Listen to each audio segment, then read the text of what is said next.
अजीज़ दोस्तों नमस्कार। प्रोग्राम में स्वागत है। जय श्री राम।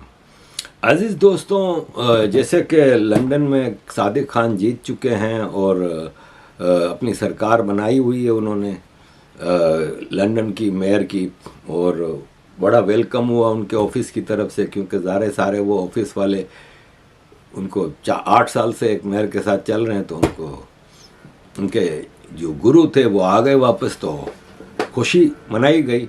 लेकिन सिचुएशन लंदन की बहुत ज़्यादा ख़राब है अज़ीज़ दोस्तों। अभी मैं पहले यूके पे बात करूं तो यूके में मुस्लिम ऑर्गेनाइजेशंस हैं ना, जो उन्होंने 18 डिमांड रखी हैं केयर स्टारमर को। केयर स्टारमर इस वक्त के कैलकुलेशन के हिसाब से यूके का अगला प्राइम मिनिस्टर होगा। ये लेबर पार्टी का चेयरमैन है और जनवरी 2025 यानी 7-8 महीने के बाद इलेक्शन होने हैं।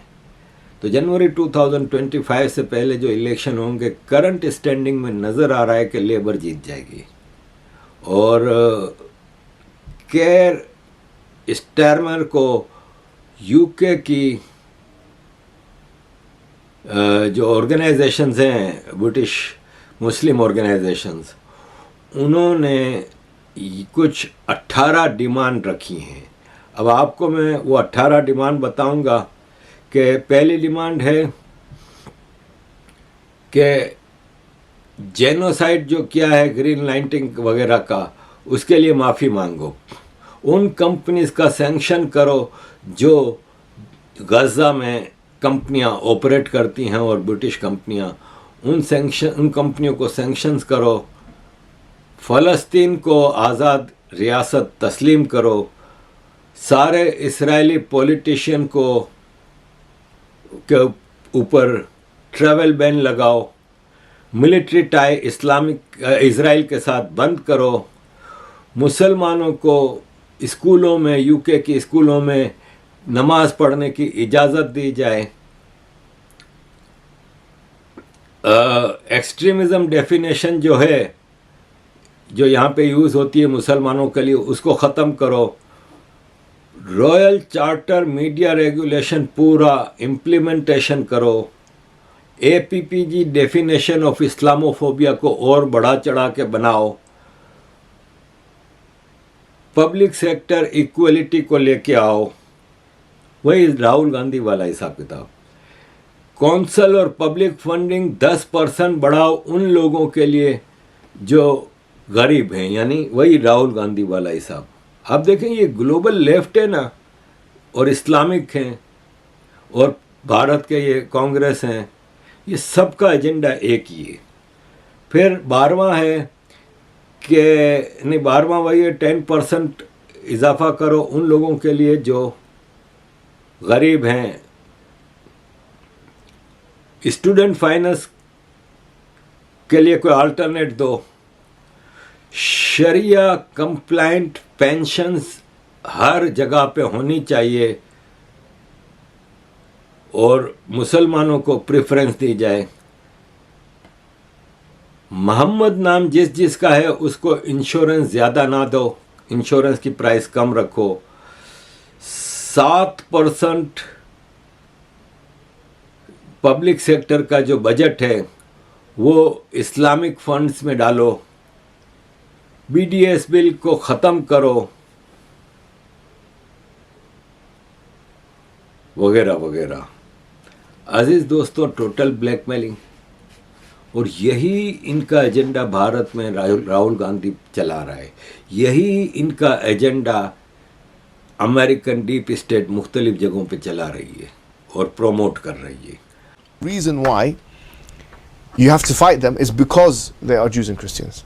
You should fight those empires around you, or those hukumat around you, which are Jew or Christian, until they give the jizya. That's fine. That we already know Islam allows. And then the howness of that is in the hadith. The three options that they're given: either you give the jizya, or you do this, or you do that. Yeah, we're not apologetic about that point. That is truth. If your religion has to have an expansionist element, So then therefore there is no situation or conceivability of peace being made between Muslims and non-Muslims. Islam is a warrior religion in many ways. It's unapologetically so. It's about expansion, it's about conquest and so on. Now, legally, when Muslims live in places like Britain, for example, which legally we would classify Britain as Darul Harb, right? Which is, if you translate it, it's abode of war. The kuffar from Dar al-Harb, there can never be a permanent treaty with the kuffar because it cancels out jihad. It can't be forever. When Muslims get stronger and it's a benefit for the Muslims, they inform the enemy, this treaty has come to an end. कि UK में मोहम्मद हिजाब नामी एक आदमी है, मुसलमान है, Birmingham में है, जो कि हिंदुओं के ख़िलाफ़ ख़ास तौर पे अपनी एक्टिविटीज़ करता है। उसने साफ कहा है कि हम लोग यहाँ पे रहने वाले हैं, तुम लोग 1.4 मिलियन मुस्लिम हैं ना जो लंदन में, उनको निकाल नहीं सकते। 3.5 लाख मुसलमान बर्मिंघम में, उनको निकाल नहीं सकते। तुम लोगों को मसला है तो छोड़ दो लंदन, छोड़ दो बर्मिंघम और इंग्लैंड के दूसरे इलाकों में चले जाओ। तो आखिरकार 93% पॉपुलेशन नॉन मुस्लिम है, तो तुम लोग दूसरे इलाकों में चले जाओ। अगर पड़वरता नहीं है तो फिर लंदन और बर्मिंघम छोड़ दो। और अगर इससे भी ज़्यादा मसला है तो तुमको पता है दरवाज़ा कहाँ है, यूके छोड़ दो। ये मोहम्मद हिजाब कह रहा है, ये ऐसा हरामी इंसान है। देखें, मेरी ये लैंग्वेज और मेरी ये बातें हैं ना, जिसकी वजह से मैं यहाँ पे फंसता हूँ। लेकिन सच को मैं क्या करूँ, छुपाऊँ? मैं बोलूँ नहीं मोहम्मद हिजाब बिल्कुल सही कर रहा है, शरिया जिंदाबाद, इस्लाम का नारा लगाओ, ये करो वो करो। लेकिन बहरहाल ये इस वक्त सिचुएशन है। ये American legislator, Is anybody paying attention to what's happening in London? I'm going to say it here on the floor of the House to get the scorn of people when I say you've got a massive Muslim takeover of the United Kingdom going on right before our eyes. They always say, Chip, well, what is wrong with that? Well, I've got some pretty strong concerns about Sharia law and whether that'll be forced upon the American people. In this case, the people of the United Kingdom. I've got pretty strong concerns about people who want to see Israel's destruction, who were happy about October 7th, who were elected in the United Kingdom. Some might say that we've seen that here in the United States. What are we going to do about that? We have 51.5 million people who are foreign born in the United States. They have about 20 to 25 million kids. That puts that well over 20-some% of our population. It's the highest such number in the history of our country. People say, well, isn't that great? Is it? Are we teaching people about Western civilization? Are we teaching people about the Constitution, the Bill of Rights, the rule of law? Are we teaching them Western values? Are we teaching them God exists? Are we teaching them the importance of freedom?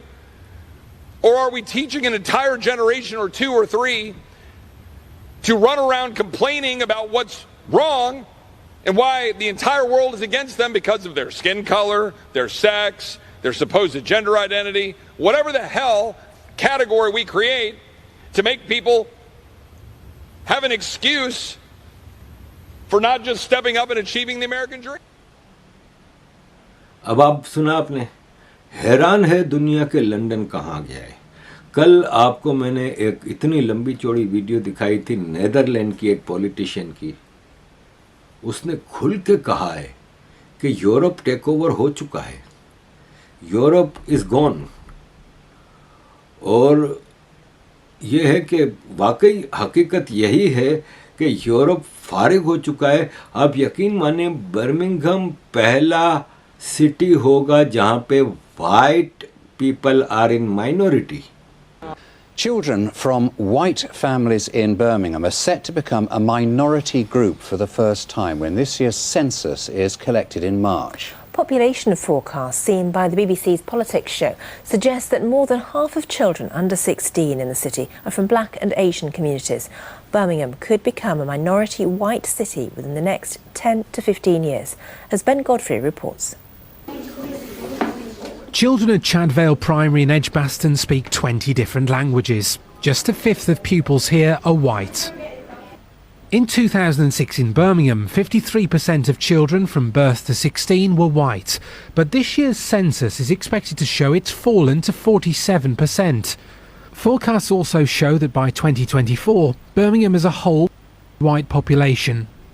Latest government figures already show that 43% of children in Birmingham Council schools are white, making this group a minority. The Pakistani community in Birmingham is expected to double over the next 20 years. अब आप मुझे बताएं कि जो आखिरकार देखें, ये जैसे इंडिया इंडियनों का है, बात ख़त्म। अफ़गान आए, सेंट्रल एशियन आए, ब्रिटिश आए, जितने आए सब आए, आखिरकार इंडिया इज़ इंडियंस, किसी और का नहीं है, किसी के बाप का नहीं है, ये इंडियनों का देश है। इसी तरह ये देश गोरों का है। हमें यहाँ पे आके रहने का मौका मिलता है ना, तो we should be grateful. After all देखें, मिसाल ले लें मेरी, मैं पाकिस्तान सऊदी अरब से धक्के खा खा के आया, क्योंकि मेरी हरकतें जो आज आप देख रहे हैं उस वक्त कम थी, लेकिन बहरहाल था तो मैं शुरू से बागी जहन का आदमी, सोचता था। सोचने वाला जहन है ना, उसके लिए बड़ी मुश्किलात होती हैं। तो इस यूरोप ने ही मुझे पनाह दी ना। मैं तो सऊदी अरब, दुबई धक्के खाता रहा, वहाँ पे भी मेरा गुजारा नहीं होता था। मैं बेल्जियम आया लुटा पुटा, $100 जेब में लेके पहुँचा था मैं बेल्जियम। बल्कि बेल्जियम पहुँचते पहुँचते तो वो $100 भी ख़त्म हो गए थे, क्योंकि मैं हॉलैंड आया था। हॉलैंड में 4 दिन रहने के बाद एम्स्टर्डम में ट्रेन पकड़ के मैं बेल्जियम आया था। मुझे इन्होंने अजाइलम दी, अजाइलम सेंटर में जगह दी, बाद में घर किराए पे लेके दिया, महीने का भत्ता बांधा गया मेरा, और मैंने वहाँ से लाइफ स्टार्ट की। फ्रेंच सिटीज़नशिप मिली मुझे, एक फ्रेंच सिटीज़न के बराबर के राइट्स दिए गए, आज़ादी दी गई, और आज तक दी हुई है। मुझे यहाँ पे कोई मेरी चीज़ों को मसला नहीं है कि मुझे बराबर यहाँ पे जो गोरों के राइट्स हैं वही मेरे राइट्स हैं। बल्कि बीइंग ए मुसलमान पाकिस्तानी यहाँ पे जो हैं, उनके लिए तो मज़े लगे हुए, बेनिफिट ले रहे हैं, जॉबलेस अलाउंस ले रहे हैं और ब्लैक में जॉब भी कर रहे हैं। तो हमें इन लोगों ने जब फैसिलिटी दी, तो एटलीस्ट हम इस कंट्री को अपना कंट्री मान के रहें। अपने कल्चरल रिलीजियस आइडियोलॉजी इनके ऊपर थोपने का हमें कोई हक नहीं है। हमारा ये बिल्कुल हक नहीं है कि हम इनके ऊपर अपने आइडियाज़ थोपें। हम अपनी कल्चर और अपनी रिलीजन के मुताबिक इनको ज़िंदगी गुजारने का कहें। लेकिन सिचुएशन ये है कि हालात ऐसे ही हैं। अब आप इसको देखें, अब हमारा मेयर है भाई, और जाहिर है मुझसे तो पावरफुल है ना, फिर लंदन में पूरी लंदन की पुलिस इसके कब्ज़े में है, तो अब मैं क्या इसको गाली वाली तो दे नहीं सकता। The second big thing I know that many Londoners who are Muslim face is their children not fulfilling their potential. Often they're underemployed or in jobs that they can do better jobs, but they haven't got the skills. Every Londoner who is on low income or not working will get free training to get the skills for jobs that are created in London. Really important in this great city. The other big issue faced in London, particularly Londoners of Islamic faith, is the issue of housing. And so we need to build far more homes in our city because often people from minority communities want to live near a mosque, near halal food, near places where there are other people like them. So they for a variety of obvious reasons, and they're priced out because there's not enough houses. So we're going to build at least 40,000 council homes, at least 6,000 rent control homes. And the final thing to say in relation to Londoners who are Muslim is, look, one of our strengths is our diversity. It's something I'm really proud of. I've organised, since I've been there, events like Eid on the Square, Ramadan nights and so forth. Why is that important? It gives a sense of belonging. ये कह रहा है कि मुसलमानों का है ना, मसला ये है कि उनको घर मस्जिद के करीब चाहिए, उनको घर हलाल फूड के करीब चाहिए। तो इसलिए मैं 4,600 नए घर मुसलमानों के लिए बनाऊंगा जो कि मस्जिद और हलाल फूड के करीब होगा। यही चीज़ क्या वो क्रिश्चियनों के लिए नहीं सोचेगा? इसकी सोच वैसी ही है जैसी मुगल्स की थी इंडिया में। बड़े बड़े भारत के ज्ञानी जावेद अख्तर और पता नहीं थापड़ और पता नहीं कौन कौन कहते हैं कि भारत में मुगलों ने अपने देश की तरह रूल किया। मैं सिर्फ एक पॉइंट पे उनको बिल्कुल ठंडा कर देता हूँ। मैं ये पूछ रहा हूँ कि आज 3 लाख मस्जिदें इस भारत में हैं, 2.5 लाख बांग्लादेश में हैं, तकरीबन 1,20,000 पाकिस्तान में हैं। ये 7 लाख मस्जिदें आज हैं। अंग्रेज के आने पे आधी तो होंगी, 3 लाख तो होंगी। किसने बनाई? मुगलों ने बनाई, मुस्लिम बादशाहों ने बनाई। क्या कोई एक मंदिर बता सकता है जो मुगलों ने या मुसलमान बादशाहों ने इस भारत में बनाया हो? अगर वो इस भारत के रूलर थे तो फिर सबके रूलर होने चाहिए ना, वो हिंदुओं के भी और मुसलमानों के भी। तो अंग्रेज के आने तक 85 to 95% पॉपुलेशन तो सिख और हिंदू और जैन और ये सब थे ना, बुद्धिस्ट। और क्या इन्होंने कोई बुद्धिस्ट टोपा बनाया? क्या इन्होंने कोई सिखों का गुरुद्वारा बनाया, जैन मंदिर बनाया, हिंदू मंदिर बनाए? कोई एक? तो यही सादिक खान भी तो कर रहा है कि मुसलमानों के लिए बना रहा है। अबे तुम इस क्रिश्चियन भी तो यही रहते हैं, हिंदू भी तो यही रहते हैं। क्या तुम हिंदुओं को ये गारंटी दे रहे हो कि उनके मंदिर के करीब उनके लिए अलग से घर बनाओगे? तो this is the situation of London. अब आप ये देखें कि मैं आपको बता रहा था केयर स्टारमर का, तो अगले इलेक्शन के लिए प्रेडिक्शन है कि 650 का हाउस है यहाँ, पार्लियामेंट यहाँ की 650 की है। लेबर को प्रेडिक्शन है कि मुख्तलिफ उसने ऑर्गेनाइजेशन ने प्रेडिक्शन की है। एक ने कहा है कि 403 सीटें मिलेंगी, एक ने कहा है 468 मिलेंगी, एक ने कहा है 452 मिलेंगी, एक ने कहा है 385 मिलेंगी, एक ने कहा है 426। और कंजर्वेटिव को 155, 98, 80, 169, 142 ऐसा है। यानी सिचुएशन भाई भारत वाली है कि आपकी बार यहाँ लेबर 400 पार, ये नज़र आ रहा है। तो अजीज़ दोस्तों, हमारे भी मामला बहुत ख़राब होते जा रहे हैं। मेयर तो है ही लेबर का, अब प्राइम मिनिस्टर भी लेबर का आएगा। लेकिन मेरे कुछ अजीज़ दोस्त यहाँ पे हैं, वो ये कहते हैं कि अच्छा है यार, लेबर आएगी तो जल्दी सत्यानाश होगा, तो जल्दी फिर यहाँ की जो डीप स्टेट है वो कुछ फैसले करेगी। और वही बात कि फिर सख्त फैसले करने होंगे तो वो लेबर मामला को उस हद तक पहुंचा दे कि फिर डीप स्टेट को कुछ सख्त फैसले करने पड़ें। अजीज़ दोस्तों, thank you very much for all your support.